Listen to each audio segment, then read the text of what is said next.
Hi students, the next chapter in business law is offer. What is an offer? An offer is a proposal made by one party to enter into an agreement with another. What is that?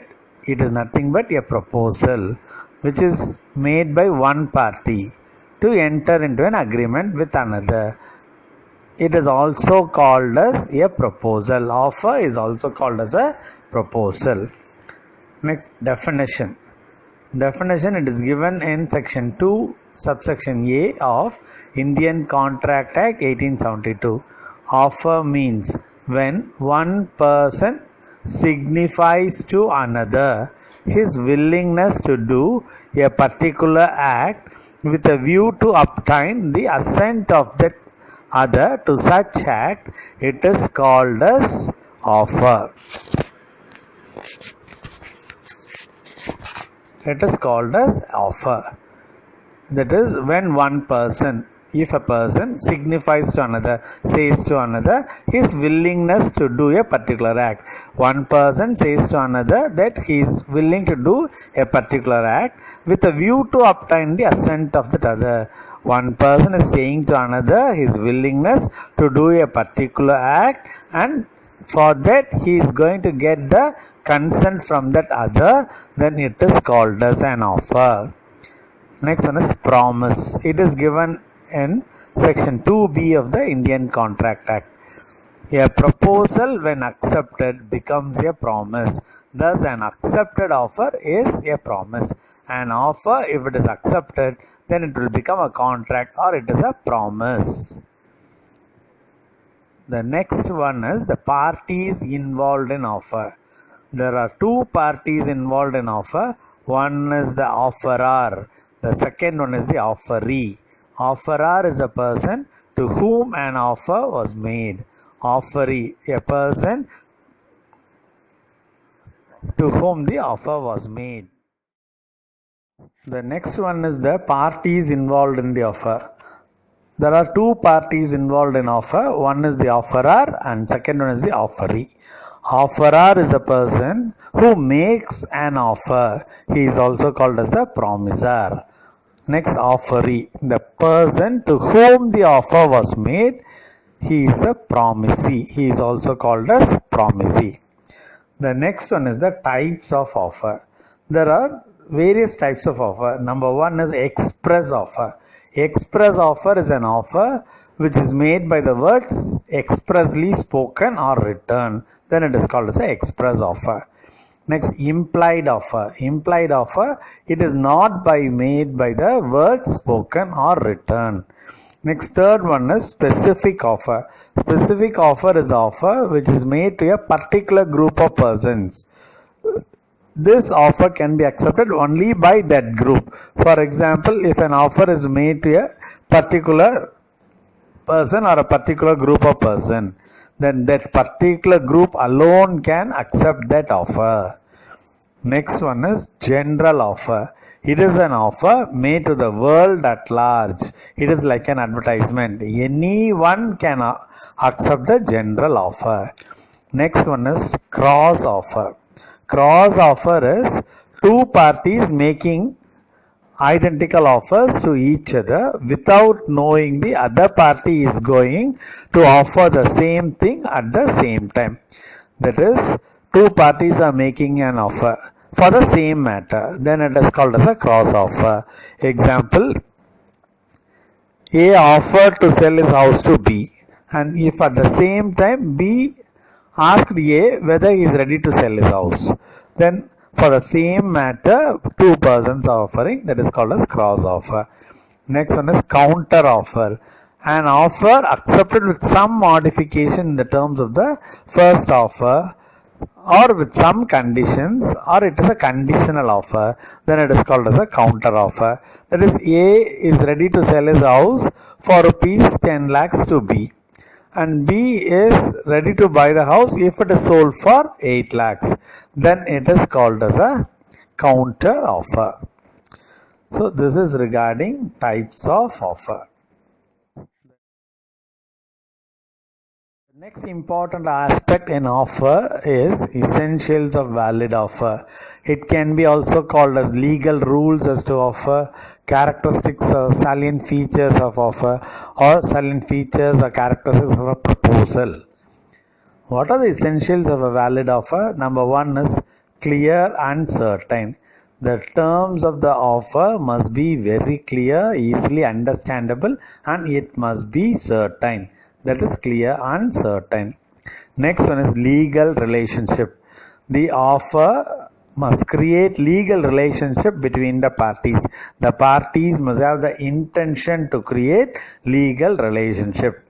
Next one is communicated. The offer must be communicated to the other party. If a person is ready to offer his house or sell his house, then he must communicate to whom he is ready to sell the house. That is communicated. Without communication, there will be no offer. Next one is it must be made with a view to obtaining the assent of the other. That is, the person is ready to offer something, he must make the offer with a view to get the consent of the other party. That is, must be made with a view to obtaining the assent of the other. Next one is statement of price is not an offer. Statement of price means quotation or a catalog. Then it is not an offer. Statement of price is that will be catalog or a quotation that will be given in the shops about the list of items that is called as a quotation. It is not an offer. Giving a quotation, it is not an offer. That is, statement of price is not an offer. Next, an offer may be distinguished by number one, declaration of intention. An offer is different from declaration of intention.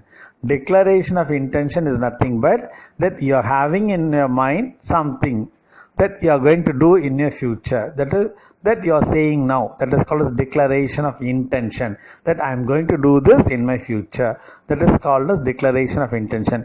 It is different from offer. Offer is you must say something to the party to whom you are going to do that and get the acceptance from that other party. Then it is only called as an offer. If you are ready to do it in future, then it is not an offer. That is, declaration of intention is different from offer. Second one is an offer may be distinguished by invitation to make an offer. That is a quotation, catalog or advertisement. That is, invitation to make an offer is if you are seeing in the shops, there will be lot of items which will be displayed in the door and the price will be marked on it. That is called as a quotation or a catalog or advertisement. It is different from an offer. Offer is you want to offer something to a particular person and that person must be ready to buy that or accept to that. Then only it is an offer. This is not an invitation to make an offer is different from an offer. These are the different or various essentials of offer. Next one is when does an offer comes to an end? When an offer comes to an end by revocation and second one is by rejection. Revocation is withdrawal of offer. If you are offering something, you can withdraw it before acceptance. That is called as a revocation. It may be in the following ways. Number one is expiry of reasonable time. That is, you are given some time to accept the offer and that time is over, then the offer will come to an end. Next, non-fulfillment of the condition for offer.